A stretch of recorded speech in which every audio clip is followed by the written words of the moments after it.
കൃഷ്ണ, ഇന്ന് മുതൽ നമുക്ക് ഭദ്രകാളി മഹാത്മ്യത്തെക്കുറിച്ച് കേൾക്കാം. ദേവന്മാരും അസുരന്മാരും തമ്മിൽ പരസ്പരം യുദ്ധം നടക്കുന്ന സമയമായിരുന്നു. യുദ്ധത്തിൽ മരിക്കുന്ന അസുരന്മാരെയെല്ലാം അസുരഗുരുവായ ശുക്രാചാര്യർ മൃതസഞ്ജീവനി ഉപയോഗിച്ച് ജീവിപ്പിച്ചുകൊണ്ടിരുന്നു. അതുമൂലം ദേവന്മാർക്ക് പരാജയമായിരുന്നു ഫലം. ഒടുവിൽ മഹാവിഷ്ണു തന്റെ സുദർശന ചക്രം ഉപയോഗിച്ച് അസുരന്മാരെ നിധനം ചെയ്തു. സുദർശന ചക്രത്തിന്റെ തീഷ്ണമായ ജ്വാല കാരണം അസുരന്മാരെല്ലാം ദഹിച്ചു പോയതിനാൽ ശുക്രാചാര്യർക്ക് അവരെ ജീവിപ്പിക്കുവാൻ സാധിച്ചില്ല. അതുമൂലം അസുരകുലത്തിൽ ആണുങ്ങളില്ലാതെയായി. പെണ്ണുങ്ങളെല്ലാം വിധവകളായി.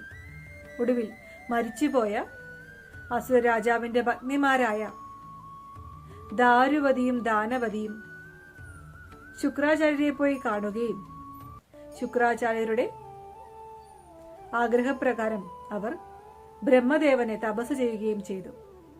അങ്ങനെ കഠോര തപസ് ചെയ്ത് ബ്രഹ്മദേവനെ അവർ പ്രത്യക്ഷപ്പെടുത്തി. തന്റെ വംശം നിലനിൽക്കാൻ വേണ്ടി വീരപുത്രന്മാരെയാണ് അവർ ആവശ്യപ്പെട്ടത്. ബ്രഹ്മദേവൻ ആ വരം കൊടുക്കുകയും അങ്ങനെ അവർക്ക് 2 വീരപുത്രന്മാരുണ്ടാകുകയും ചെയ്തു. അവരാണ് ദാനവനും ദാരികനും. അവരെ പറ്റിയുള്ള കാര്യങ്ങൾ നമുക്ക് നാളെ കേൾക്കാം. അപ്പോൾ എല്ലാവർക്കും ഹരേ കൃഷ്ണ.